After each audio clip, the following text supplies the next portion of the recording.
ಜೀವ ಕೊಟ್ಟೆವು ಭೂಮಿ ಕೊಡಲ್ಲ. ಎಕರೆಗೆ ಮಿನಿಮಮ್ 2 ಕೋಟಿ ಪರಿಹಾರ ದರ.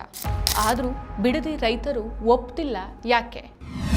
ನಮಸ್ಕಾರ, ಈ ದಿನಕ್ಕೆ ಸ್ವಾಗತ. ನಾನು ಶಿವಂ ಪವಿತ್ರ.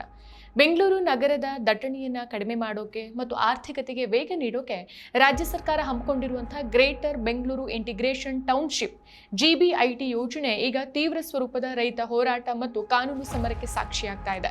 ದೇಶದ ಮೊದಲ ಕೃತಕ ಬುದ್ಧಿಮತ್ತೆ AI ಆಧಾರಿತ ವರ್ಕ್ ಲೈವ್ ಪ್ಲೇ ನಗರವಾಗಿ ಬಿಡದಿಯನ್ನು ಅಭಿವೃದ್ಧಿಪಡಿಸೋಕೆ ಸರ್ಕಾರ ಮುಂದಾಗಿದೆ. ಆದರೆ ಯೋಜನೆಗಾಗಿ ಮೊದಲ ಹಂತದಲ್ಲಿ 518.45 ಎಕರೆ ಭೂಮಿಯನ್ನು ಸ್ವಾಧೀನಪಡಿಸಿಕೊಳ್ಳೋಕೆ ಸರ್ಕಾರ ಅಂತಿಮ ಅಧಿಸೂಚನೆಯನ್ನು ಹೊರಡಿಸ್ತಾ ಇದ್ದಂತೆ ಬಿಡದಿ ಭಾಗದಲ್ಲಿ ರೈತರ ಆಕ್ರೋಶ ಮತ್ತಷ್ಟು ಭುಗಿಲೆದಿದೆ.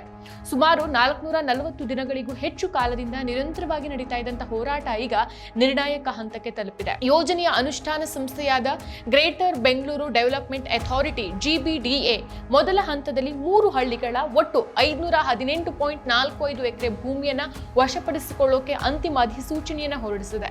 ಇದರಲ್ಲಿ 499.14 ಎಕರೆ ಕೃಷಿ ಭೂಮಿ ಮತ್ತು 13.31 ಎಕರೆ ಖರಾಬ್ ಭೂಮಿ ಸೇರ್ಕೊಂಡಿದೆ. ಕೆಂಪಯ್ಯನಪಾಳ್ಯ 384.22 ಎಕರೆ, ಬಂದಾನಹಳ್ಳಿಯಲ್ಲಿ 71.13 ಎಕರೆ, ವಡೇರಹಳ್ಳಿಯಲ್ಲಿ 63.10 ಎಕರೆ. ಒಟ್ಟು ಯೋಜನೆಯ ವ್ಯಾಪ್ತಿ ಬರೋಬ್ಬರಿ 9,600 ಎಕರೆಗಳಷ್ಟಿದೆ. ಬಿಡದಿಯ 9 ಕಂದಾಯ ಗ್ರಾಮಗಳು ಹಾಗೂ 16 ಕಂದಾಯೇತರ ಗ್ರಾಮಗಳು ಈ ವ್ಯಾಪ್ತಿಗೆ ಬರುತ್ತೆ. ಮುಖ್ಯಮಂತ್ರಿ DK ಶಿವಕುಮಾರ್ ಅವರು ಈ ಗ್ರಾಮಗಳನ್ನ 3 ಕ್ಲಸ್ಟರ್ಗಳಾಗಿ ವಿಂಗಡಿಸಿ 3 ಹಂತಗಳಲ್ಲಿ ಅಂತಿಮ ನೋಟಿಫಿಕೇಶನ್ ಹೊರಡಿಸೋಕೆ ಯೋಜಿಸಿದ್ದಾರೆ. ಜೂನ್ 30ರ ಒಳಗಾಗಿ ಸಂಪೂರ್ಣ ಅಂತಿಮ ಅಧಿಸೂಚನೆ ಪ್ರಕ್ರಿಯೆ ಮುಗಿಯಲಿದೆ ಅಂತ ಸರ್ಕಾರ ಹೇಳಿದೆ. ಸರ್ಕಾರ ಈ ಹಂತದ ನೋಟಿಫಿಕೇಶನ್ ತಂತ್ರವನ್ನ ರೈತ ಮುಖಂಡರು ತೀವ್ರವಾಗಿ ಖಂಡಿಸಿದ್ದಾರೆ.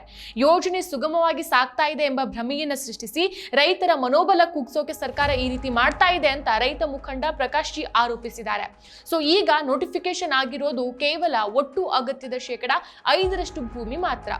ಭೂಸ್ವಾಧೀನ ಕಾಯ್ದೆ ಪ್ರಕಾರ ಯಾವುದೇ ಯೋಜನೆಗೆ 80% ಭೂಮಾಲೀಕರ ಒಪ್ಪಿಗೆ ಕಡ್ಡಾಯ. DK ಶಿವಕುಮಾರ್ ಅವರು 80% ರೈತರು ಭೂಮಿ ಕೊಡೋಕೆ ಸಿದ್ಧರಿದ್ದಾರೆ ಅಂತ ಪ್ರತಿಪಾದಿಸುತ್ತಿದ್ದಾರೆ. ರೈತರು ಇದನ್ನ ಸಂಪೂರ್ಣ ಸುಳ್ಳು ಅಂತ ಹೇಳ್ತಿದ್ದಾರೆ. GBDA ಕಚೇರಿಯ ದಾಖಲೆಗಳ ಪ್ರಕಾರ ಪ್ರಾಥಮಿಕ ಅಧಿಸೂಚನೆ ಬಳಿಕ 1383 ಆಕ್ಷೇಪಣೆಗಳು ಸಲ್ಲಿಕೆಯಾಗಿದ್ವು. ಅದರಲ್ಲಿ ಕೇವಲ 503 ಜನ ಮಾತ್ರ ಒಪ್ಪಿಗೆ ಪತ್ರವನ್ನ ನೀಡಿದ್ದು. ಇನ್ನುಳಿದ 600ಕ್ಕೂ ಹೆಚ್ಚು ರೈತರು ತೀವ್ರವಾಗಿ ವಿರೋಧಿಸುತ್ತಿದ್ದಾರೆ. 100% ಶುದ್ಧ ಶ್ರೀಗಂಧ ಎಣ್ಣೆಯಿಂದ ತಯಾರಾಗಿದೆ.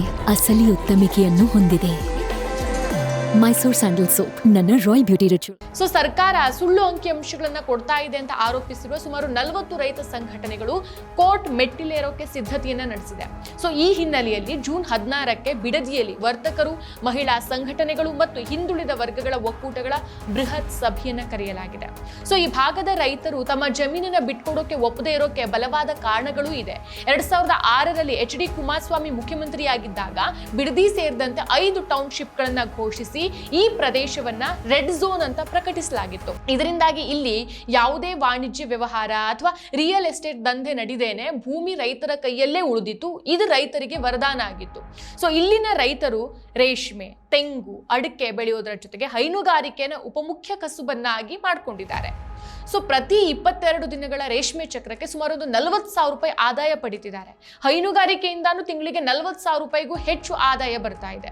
ಕೃಷಿಯೆಂದೇ ಗೊತ್ತಿರುವ 60 ವರ್ಷ ದಾಟಿದ ವೃದ್ಧರು ಮತ್ತು ಭೂಮಿ ಇಲ್ಲದೆ ಇದ್ರೂ ಹಸುಗಳನ್ನ ನಂಬಿ ಬದುಕ್ತಾ ಇರುವವರ ನೂರಾರು ಮಹಿಳೆಯರು ಈ ಬದುಕು ಭೂಸ್ವಾಧೀನದಿಂದ ಬೀದಿಗೆ ಬರುತ್ತೆ. ಜೀವ ಕೊಟ್ಟೆವು ಭೂಮಿ ಕೊಡಲ್ಲ ಎಂಬ ಬೋರ್ಡ್ಗಳು ಈಗ ಬಿಡದಿಯ ಹಳ್ಳಿಗಳಲ್ಲಿ ಕಾಣಿಸ್ತಾ ಇದೆ. ಯೋಜನೆಗೆ ಎಲ್ಲರೂ ವಿರೋಧ ವ್ಯಕ್ತಪಡಿಸ್ತಾ ಇಲ್ಲ. ಒಂದಷ್ಟು ರೈತರು ಭೂಮಿ ಕೊಡೋಕೆ ಒಪ್ಪಿಗೆ ಕೊಟ್ಟಿದ್ದಾರೆ. ವೃಷಭಾವತಿ ನದಿ ಮಾಲಿನ್ಯದಿಂದಾಗಿ ಕೆರೆಯ ಸುತ್ತಮುತ್ತಲಿನ ಜಮೀನುಗಳಲ್ಲಿ ತೆಂಗು ಮತ್ತು ಇತರೆ ಬೆಳೆಗಳ ಇಳುವರಿ ಕುಸಿದಿದೆ. ಕೃಷಿ ವೆಚ್ಚ ಹೆಚ್ಚಾಗಿದೆ ಅನ್ನೋದು ಸಹ ಇವರ ಇನ್ನೊಂದು ಕಡೆಯ ವಾದ. ಇದಲ್ಲದೆ ಸರ್ಕಾರ 2013ರ ಭೂಸ್ವಾಧೀನ ಕಾಯ್ದೆಯಡಿ ಪ್ರತಿ ಎಕರೆಗೆ ಮಿನಿಮಮ್ 2 ಕೋಟಿ ರೂಪಾಯಿ ಪರಿಹಾರ ಅಥವಾ ಅಭಿವೃದ್ಧಿಪಡಿಸಿದ ಟೌನ್ಶಿಪ್ಗಳಲ್ಲಿ ಪರ್ಯಾಯ ನಿವೇಶನ ನೀಡೋಕೆ ಮುಂದಾಗಿದೆ. ಜೊತೆಗೆ ಅಂತಿಮ ನೋಟಿಫಿಕೇಶನ್ ಆದ ದಿನದಿಂದ ಪರಿಹಾರ ಸಿಗೋವರೆಗೆ ಮಾಸಿಕ 25,000ದಿಂದ 50,000 ರೂಪಾಯಿಗಳವರೆಗೆ ಜೀವನೋಪಾಯ ಭತ್ಯೆ ನೀಡೋದಾಗಿ ಸರ್ಕಾರ ಭರವಸೆಯನ್ನ ಕೊಟ್ಟಿದೆ. ಈ ಹಣದಿಂದ ನಗರದಲ್ಲಿ ಮನೆ ಕಟ್ಟಿ ಮಕ್ಕಳಿಗೆ ಒಳ್ಳೆ ಶಿಕ್ಷಣ ನೀಡಬಹುದು ಎಂಬುದು ಒಪ್ಪಿಗೆ ನೀಡುವ ರೈತರ ಆಶಯ. ಆದ್ರೆ ಭೂಮಿ ಮಾರೋಕೆ ಒಪ್ಪದವರು ಮತ್ತು ವಿರೋಧಿಸುವವರ ನಡುವೆ ಹಳ್ಳಿಗಳಲ್ಲಿ ಈಗ ಒಂದು ಸಾಮಾಜಿಕ ಕಂದಕನೇ ಸೃಷ್ಟಿಯಾಗ್ಬಿಟ್ಟಿದೆ. ಅಣ್ಣ ತಮ್ಮಂದಿರಲ್ಲೇ ಮುನಿಸು ಮನೆ ಮಾಡಿದೆ. ಸೊ ಬಿಡದಿಯ ಹೊರಗಿನ ರಿಯಲ್ ಎಸ್ಟೇಟ್ ಆಸಾಮಿಗಳೇ ಪ್ರತಿಭಟನೆಯ ಮುಂಚೂಣಿಯಲ್ಲಿದ್ದಾರೆ ಎಂಬ ಆರೋಪನೂ ಕೇಳಿಬಂದಿದೆ.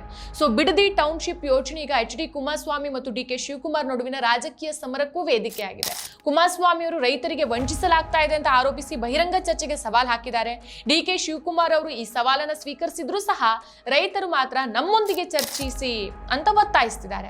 ಸೊ ಈ ಟೌನ್ಶಿಪ್ ಯೋಜನೆ ಡಿ ಕೆ ಶಿವಕುಮಾರ್ ಅವರ 5 ಪ್ರಮುಖ ಮಹತ್ವಾಕಾಂಕ್ಷೆಯ ಯೋಜನೆಗಳಲ್ಲಿ ಒಂದು. ಉಳಿದಂತೆ ಸುರಂಗ ರಸ್ತೆಗಳು, ಎಲಿವೇಟೆಡ್ ಕಾರಿಡಾರ್ಸ್ಗಳು ಮತ್ತೆ ಬೆಂಗಳೂರು ಬಿಸಿನೆಸ್ ಕಾರಿಡಾರ್ ಮತ್ತು ರಾಜಕಾಲುವೆ ಬಫರ್ ಝೋನ್ ರಸ್ತೆಗಳು ಇದರಲ್ಲಿ ಸೇರುತ್ತೆ. ಸೊ ಬೆಂಗಳೂರು ಸುತ್ತಮುತ್ತಲಿನ ಪ್ರದೇಶಗಳನ್ನು ಅಭಿವೃದ್ಧಿಪಡಿಸೋಕೆ ಸರ್ಕಾರ ನವದೆಹಲಿಯ ಮಾದರಿಯಲ್ಲಿ ಗ್ರೇಟರ್ ಬೆಂಗಳೂರು ಅಥಾರಿಟಿ GBA ವ್ಯಾಪ್ತಿಯನ್ನ ವಿಸ್ತರಿಸೋಕೆ ಮುಂದಾಗಿರೋದು. ಸೊ ಸರ್ಕಾರದ ಉದ್ದೇಶಿತ ಇತರೆ ಟೌನ್ಶಿಪ್ಗಳು ಯಾವ್ಯಾವುದು ಅನ್ನೋದನ್ನ ನೋಡೋದಾದ್ರೆ ಬಿಡದಿ ಟೌನ್ಶಿಪ್ ಅದನ್ನ ನಾನು ಆಗ್ಲೇ ಹೇಳಿದಾಗೆ 9600 ಎಕರೆ AICT. ಇನ್ನು ಕ್ವೀನ್ ಸಿಟಿ ಅಂತ ಬರುತ್ತೆ, ದೊಡ್ಡಬಳ್ಳಾಪುರ ಮತ್ತು ಡಾಬ್ಸ್ಪೇಟೆ ನಡುವೆ 5600 ಎಕರೆ ಬರುತ್ತೆ. ಇನ್ನು ಸ್ವಿಫ್ಟ್ ಸಿಟಿ ಅಂತ ಬರುತ್ತೆ, ಸರ್ಜಾಪುರ್ ಮತ್ತು ಆನೇಕಲ್ ಭಾಗದಲ್ಲಿ 1000ಕ್ಕೂ ಹೆಚ್ಚು ಎಕರೆ ಇರುತ್ತೆ. ಇನ್ನು ಕ್ವಾಂಟಮ್ ಸಿಟಿ ಹೆಸರುಘಟ್ಟ ಹತ್ರ ಸಣ್ಣ ಪ್ರಮಾಣದ ಒಂದು ಟೌನ್ಶಿಪ್ ಅನ್ನ ಮಾಡೋದು ಇವ್ರ ಪ್ಲಾನ್. ಸೊ ರಾಜ್ಯ ಸರ್ಕಾರದ ಬಿಯಾಂಡ್ ಬೆಂಗಳೂರು ನೀತಿ ನಿರೀಕ್ಷಿತ ಯಶಸ್ಸು ಕಾಣದ ಕಾರಣ ಉದ್ಯಮಿಗಳು ಇಂದಿಗೂ ಸಹ ಬೆಂಗಳೂರಿನತ್ತಾನೆ ಮುಖ ಮಾಡ್ತಿದ್ದಾರೆ. ನಗರದಲ್ಲಿ ಜಾಗವಿಲ್ಲದ ಕಾರಣ ಹೂಡಿಕೆಗಳು ನೆರೆ ರಾಜ್ಯಗಳ ಪಾಲಾಗ್ತಾ ಇದೆ. ಹೀಗಾಗಿ ಬೆಂಗಳೂರಿನ ಸುತ್ತಮುತ್ತಲಿನ ಗ್ರಾಮಾಂತರ ಪ್ರದೇಶಗಳನ್ನ ಬಳಸಿಕೊಳ್ಳೋದು ಅನಿವಾರ್ಯ ಅಂತ ಹೇಳ್ತಾರೆ ಹಿರಿಯ ಅಧಿಕಾರಿಗಳು. ಬ್ರ್ಯಾಂಡ್ ಬೆಂಗಳೂರು ಸಮಿತಿಯ ವಿ ರವಿಚಂದರ್ ಹಾಗೂ ಹಿರಿಯ ನಗರ ಯೋಜಕರ ಪ್ರಕಾರ ಬೆಂಗಳೂರಿನ ಹೊರವಲಯದಲ್ಲಿ ಅವೈಜ್ಞಾನಿಕವಾಗಿ ಬೆಳೀತಾ ಇರುವಂತಹ ಉಪನಗರಗಳಿಗಿಂತ ನೋಯ್ಡಾ ಮಾದರಿಯಲ್ಲಿ ಮುಂಚಿತವಾಗಿಯೇ ಯೋಜಿತ ಟೌನ್ಶಿಪ್ಗಳನ್ನ ನಿರ್ಮಿಸೋದು ಭವಿಷ್ಯದ ದೃಷ್ಟಿಯಿಂದ ಒಳ್ಳೆಯದು ಅಂತ ಹೇಳ್ತಾರೆ. ಈಗಾಗಲೇ ಕಾವೇರಿ 6ನೇ ಹಂತದ ಯೋಜನೆಗೂ ಒಪ್ಪಿಗೆ ಸಿಕ್ಕಿರೋದ್ರಿಂದ ನೀರಿನ ಸಮಸ್ಯೆನೂ ಇರೋದಿಲ್ಲ ಅನ್ನೋದು ಸರ್ಕಾರದ ಲೆಕ್ಕಾಚಾರ. ಆದ್ರೆ ದೇವನಹಳ್ಳಿಯ ಏರೋಸ್ಪೇಸ್ ಪಾರ್ಕ್ನ 1777 ಎಕರೆ ಭೂಸ್ವಾಧೀನವನ್ನ ರೈತರ ತೀವ್ರ ಪ್ರತಿಭಟನೆಯಿಂದಾಗಿ ಸರ್ಕಾರ ಕೈ ಬಿಡಬೇಕಾಗಿ ಬಂತು.